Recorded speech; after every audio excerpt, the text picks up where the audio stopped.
Hey everyone, welcome back to my Spider-Man review series, and today the movie we are going to be reviewing is The Amazing Spider-Man 2. Now, I'm just going to start this review off by saying straight off the bat that if you came here to hear good things about The Amazing Spider-Man 2, then this is not the place to be, because I rewatched this film and I hated it. So as always, I'm just going to start off with the things that I didn't like about the movie. This is also going to be the majority of the video. Yeah, I hope you enjoy. So the first thing that I didn't like about this movie was the whole intro with Richard and Mary Parker. The reason why I hate this is because it's supposed to be another like sort of in-depth look at this untold story that we never got from Richard and Mary Parker, whereas we're basically just seeing another fight scene on a plane. Like, we already knew that they died on an airplane.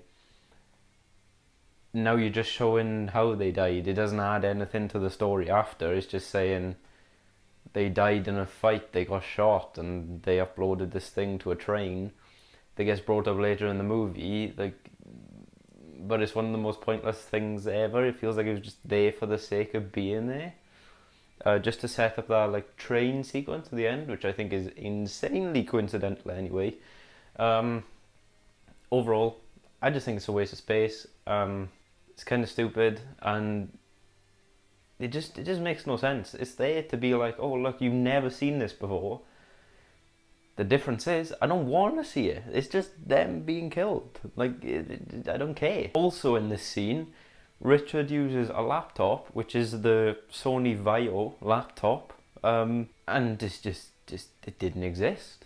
It wasn't made back then. It wasn't a thing. So why is it here, guys? What are you doing? So after this god-awful scene, we open to Spider-Man skydiving, and this swinging sequence is actually really nice. It's beautiful, but the whole thing with Rhino, where he knocks on the side of the truck and he's like, you know, doing all the quips and stuff. I love that Spider-Man's a quippy guy. That's who Spider-Man is. But there are so many people dying. There's so much destruction going on. But there are police cars crashing. There's bullets being shot. There's people getting rammed out of the way by Rhino's truck. And Spider-Man's just chilling on the side of the truck talking to the man, like sort him out, do something about it, man. People are putting their lives in your hands. You know, you're a hero. You're meant to be saving them, not just bloody talking to the guy.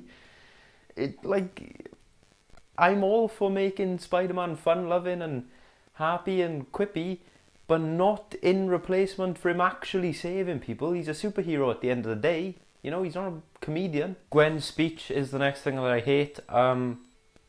Not really that I have a problem with Gwen making a speech at all. That's fine. The speech is actually delivered really well by Emma Stone, and I said that she was the terrible Gwen Stacy. She still is, but she delivers this speech pretty well. But it makes it so damn obvious that she's gonna die at the end. Like, you may as well have just said it. She may as well have just said, I'm going to die at the end of this film, so be ready for that. Because that's all she says in this whole speech is that, make sure that you appreciate life, because eventually you're going to die. Why is it there? Like,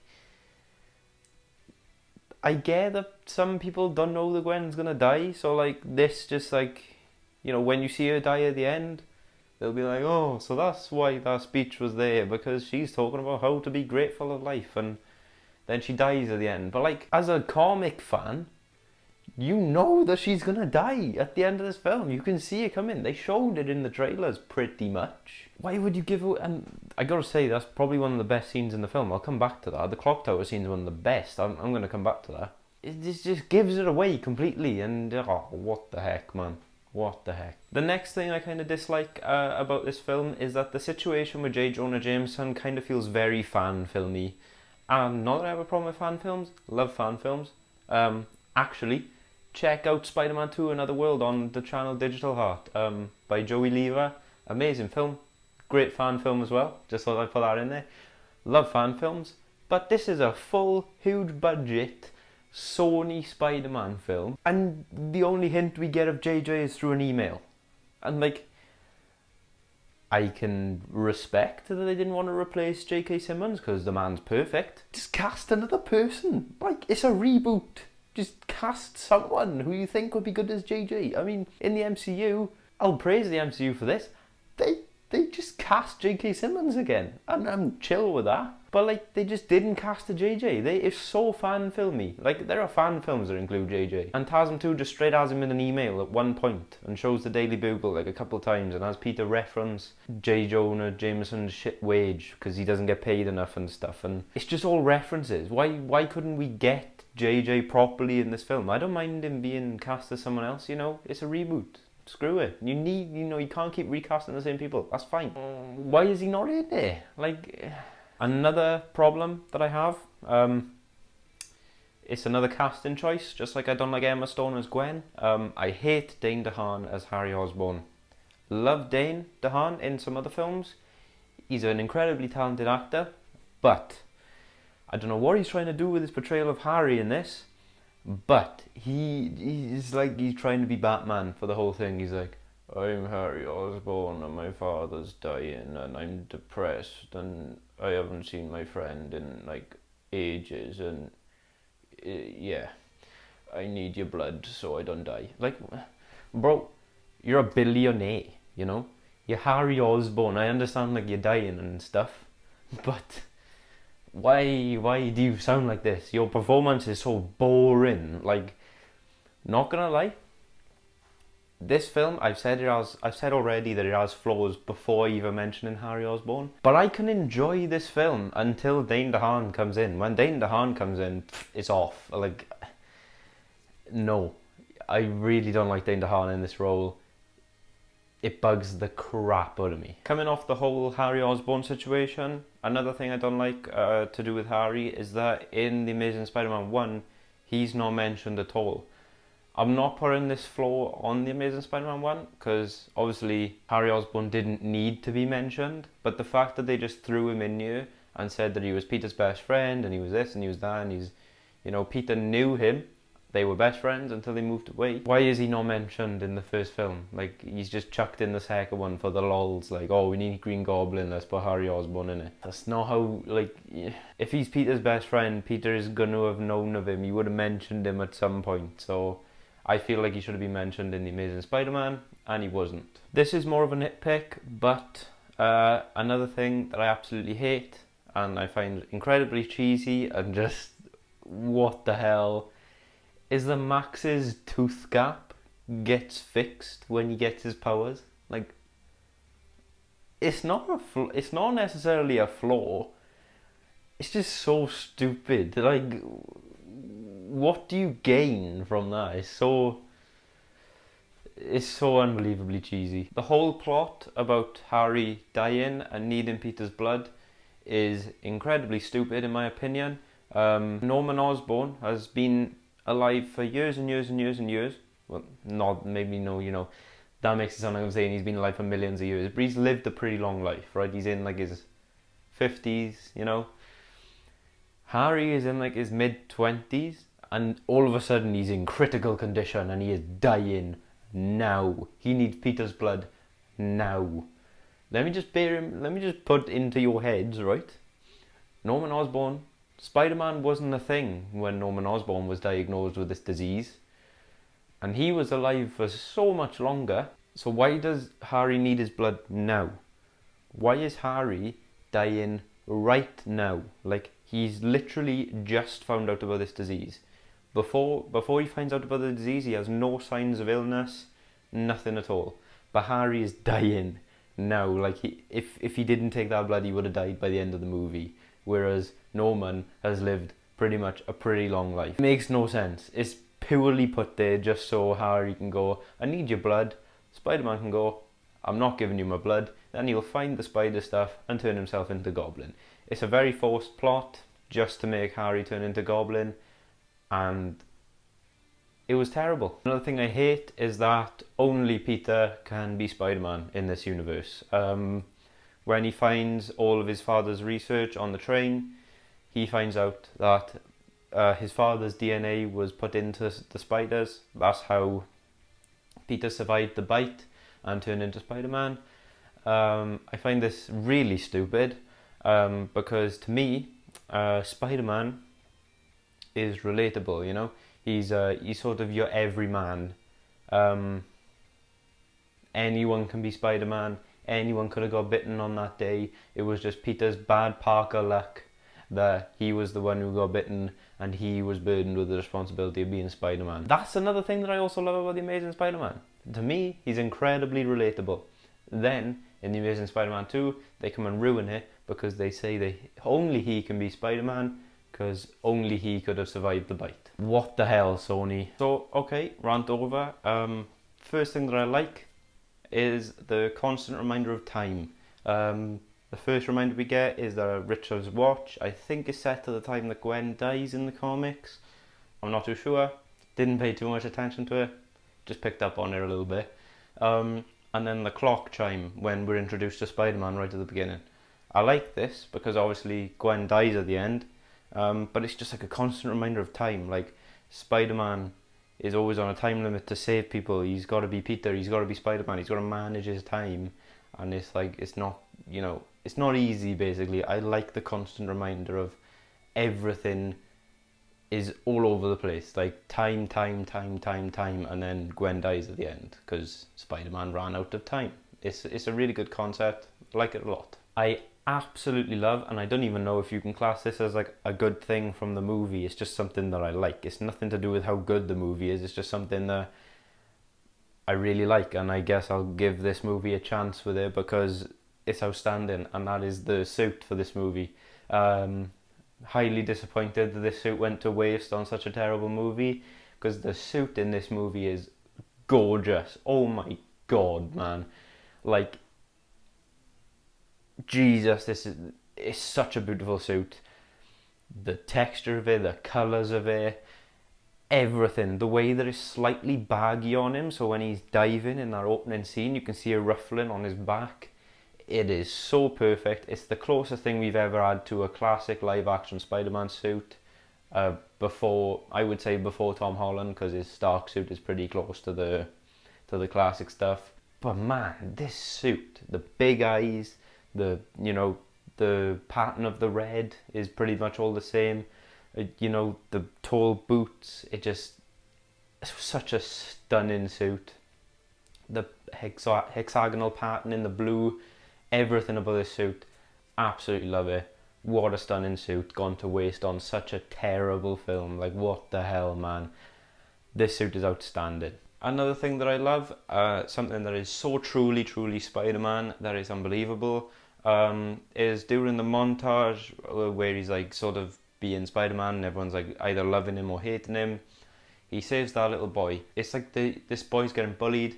Spider-Man jumps down and he realizes that his wind turbine is broke and he fixes it for him. He's like, whoa, man, you made this? Like, this is awesome. And he just webs it up, fixes it, and the kid's like super grateful for it. It's so undoubted, I don't know how to say that word. It's so authentic Spider-Man, like friendly neighborhood Spider-Man. He's not fighting a massive villain, he's just helping out, and it's so wholesome. It's a brilliant scene, beautiful. Another thing that I kind of like, I would say is more meh, but I'll give it to it anyway. I like how Max was done. That's all I don't like, is that I realise why I like him, and that's because I love the Riddler in Batman Forever. Max Dillon in this film is just a rehash of Jim Carrey's Riddler in Batman Forever. He looks up to the hero doesn't approve of his actions, or the fanboy hates the superhero in some way after some instance, and then they turn bad. That's exactly what happens to Riddler. So in Max's case, he looks up to Spider-Man, turns into Electro. Then during the Times Square fight, you've got like all the TVs are looking at him, and then he thinks the Spider-Man set up that sniper to shoot him, and then he thinks that he's been played and he's been manipulated and lied to, therefore he hates Spider-Man. And I think in Batman Forever, I haven't watched it for a long time, so bear with me, but I think, he looks up to Batman and everything, and then he throws that one guy out the window, I think, and I don't know if Batman saves him or if the guy ends up dying, but Batman, I think, at some point confronts Enigma about it, not too happy about it, and then Enigma's like, you know what, screw Batman. We don't need Batman. We'll just turn into a psychotic guy who wears question marks all over him. Basically, they both end up bad because of something the superhero does. They're a rehash of each other. They're kind of like a copy, and that sort of takes points away from Max Dillon for me, because I like how he was done. It just took me until I realised why I liked him, and then I thought, he's just been copied. The final thing I like about this movie is the clock tower scene. It's something that I mention all the time when I talk about this film with my friends, mostly Nathan. It's such a gorgeous scene. The whole fight from where... Now, I hate the goblins in this movie. He's so rushed. But from the point where Spider-Man starts chasing Goblin on the glider and they get up to the clock tower, that whole fight up to where Gwen dies, so beautiful, right? It's beautifully filmed. Every shot looks gorgeous. Obviously, the film was mastered in 4K. It looks so stunning. The CGI, that's another thing I love about this movie. The CGI in this film is out of this world. It's like they went above and beyond to make everything visually in this movie look stunning. And the film is just shit. Like, what the heck? What went wrong? Like, but yeah, this whole fight at the end, even the bit with Electro, is so visually stunning. And of course, when Gwen falls and he shoots the web, it comes out like a hand grabbing her. And that, honestly, as much as I hate this film, brings a tear to my eye every damn time. Right? Because it's like he's reaching out one final time. He's like, don't leave me. Because obviously, throughout the movie, she breaks up with him, she's going to Oxford, they're on and off, she's leaving him, and now he's reaching out to grab her before she leaves him forever, because she's going to die. So he's reaching out to grab her for the very last time, and he misses her, and that's when she leaves him forever. She's dead. And it's just such a beautiful scene. I wish it came after a more beautiful movie, but it doesn't. But it's a gorgeous scene, and it's definitely my favourite scene in the entire film. An absolute banger, if you will. Overall, Spider-Man, The Amazing Spider-Man 2 is a dreadful film. It's got its moments that I absolutely love, but overall, I can't watch this film. I base most of this review, I'm going to be dead honest, I base most of this review towards the end stuff on stuff that I remembered, the stuff that I like, because all the stuff I disliked was sort of up to the middle, because I got to the middle of this film and I was like, I can't watch this anymore. It is so bad. I was in pain. I fell asleep reviewing this film. It takes me multiple sit-ins to get through it. I could not sit through this film, right? It sucks.